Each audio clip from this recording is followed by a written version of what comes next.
ರಾಜ್ಯದಲ್ಲಿ bus ticket ದರ ಏರಿಕೆ ಫಿಕ್ಸ್ ಆಗೋದು ಬಹುತೇಕ ಖಚಿತ ಆಗ್ತಿದೆ. ಈಗ ಮತ್ತೆ ಜೇಬು ದುಬಾರಿ ಆಗುತ್ತೆ. ಬಹಳ ದೊಡ್ಡ ಮಟ್ಟದ ಭಾರ ಇದು. ರಾಜ್ಯದಲ್ಲಿ ಬಸ್ ಟಿಕೆಟ್ ದರ ಏರಿಕೆ ಫಿಕ್ಸು ಟಿಕೆಟ್ ರೇಟ್ ಪ್ರೈಸ್ ಆಗುತ್ತೆ. 4 ಸಾರಿಗೆ ನಿಗಮಗಳ ಟಿಕೆಟ್ ದರ ಹೆಚ್ಚಳ ಆಗೋದು ಖಚಿತ ಆಗ್ತಿದೆ. ಈಗ ಬಸ್ ದರ ಏರಿಕೆಗೆ ವಿಶೇಷ ಸಮಿತಿಯನ್ನ ಸರ್ಕಾರ ರಚನೆ ಮಾಡೋದಕ್ಕೆ ಮುಂದಾಗಿದೆ. ಟಿಕೆಟ್ ದರ ಹೆಚ್ಚಳದ ಬಗ್ಗೆ ತಜ್ಞರಿಂದ ಬಿರುಸಿನ ಅಧ್ಯಯನ ಆಗ್ತಿದೆ. ಬೇಗ ಯೋಚನೆ ಮಾಡ್ತಿದ್ದಾರೆ. ದರ ಏರಿಕೆ ವರದಿ ಕೊಡುವುದಕ್ಕೆ ಒಂದು 15 ದಿವಸದ ಗಡುವು ಕೊಡುವಂತ ಸಾಧ್ಯತೆ ಕೂಡ ಇದೆ. ಈಗಾಗಲೇ ರಾಜ್ಯದ ಜನ ತತ್ತರಿಸೋಗಿದ್ದಾರೆ. ಎಲ್ಲ ದಿನಬಳಕೆಯ ವಸ್ತುಗಳು ಕೂಡ ಗಗನಕ್ಕೆ ಹೋಗಿದೆ. ಜೇಬು ಖಾಲಿ ಆಗ್ತಿದೆ. ಇದರ ನಡುವೆನೇ 4 ಸಾರಿಗೆ ನಿಗಮಗಳ ಟಿಕೆಟ್ ದರ ಹೆಚ್ಚಾಗುತ್ತಂತೆ.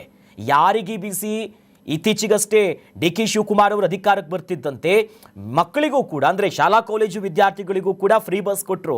ಮಹಿಳೆಯರಿಗಂತೂ ಮೊದಲೇ ಫ್ರೀ ಇತ್ತು. ಅದರ ನಂತರದಲ್ಲೇ ಪುರುಷರಿಗೆ ಅತಿ ಹೆಚ್ಚಿನ ಸಂಖ್ಯೆಯಲ್ಲಿ ಎಫೆಕ್ಟ್ ಬೀಳೋದಿದೆ. ಸದ್ಯ ಟಿಕೆಟ್ ದರವನ್ನು ಹೆಚ್ಚಳ ಮಾಡೋದ್ರ ಬಗ್ಗೆ ಒಂದು ಸಮಿತಿಯನ್ನ ಈಗಾಗಲೇ ನಿಯೋಜನೆ ಮಾಡಿದ್ದು, ಆ ಮೂಲಕವಾಗಿ ಅಧ್ಯಯನ ಮಾಡಿಕೊಂಡು ಇದರಿಂದ ಸಾಧಕ ಬಾಧಕ, ಇದರಲ್ಲಿ ಬಾಧಕ ಯಾರಿಗೆ ಕೇಳಿದರೆ ಜನಸಾಮಾನ್ಯರಿಗೆ.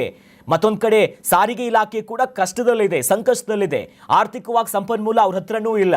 ಆ ನಿಟ್ಟಿನಲ್ಲಿ ತೀವ್ರ ಆರ್ಥಿಕ ಸಂಕಷ್ಟದಲ್ಲಿರುವಂಥ ರಾಜ್ಯದ 4 ಸಾರಿಗೆ ನಿಗಮಗಳ ವಿಚಾರವನ್ನೂ ಕೂಡ ನೋಡಿಕೊಂಡು ಈ ನಷ್ಟದಿಂದ ಪಾರಾಗೋದು ಹೇಗೆ, ಅದೇ ನಿಟ್ಟಿನಲ್ಲೇ ಈ ಟಿಕೆಟ್ ದರ ನಿಗದಿಗೆ ಒಂದು ಸಮಿತಿಯನ್ನು ರಚನೆ ಮಾಡಿಕೊಂಡು ತಜ್ಞರ ಸಮಿತಿಯ ಆ ವರದಿ ಏನು ಬರುತ್ತಲ್ಲ ಅದನ್ನು ನೋಡಿಕೊಂಡು 44% ದರ ಏರಿಕೆಗೆ ರಾಜ್ಯದ BMTC ಪ್ರಸ್ತಾವನೆ ಮಾಡಿದೆ ಬೆಂಗಳೂರು.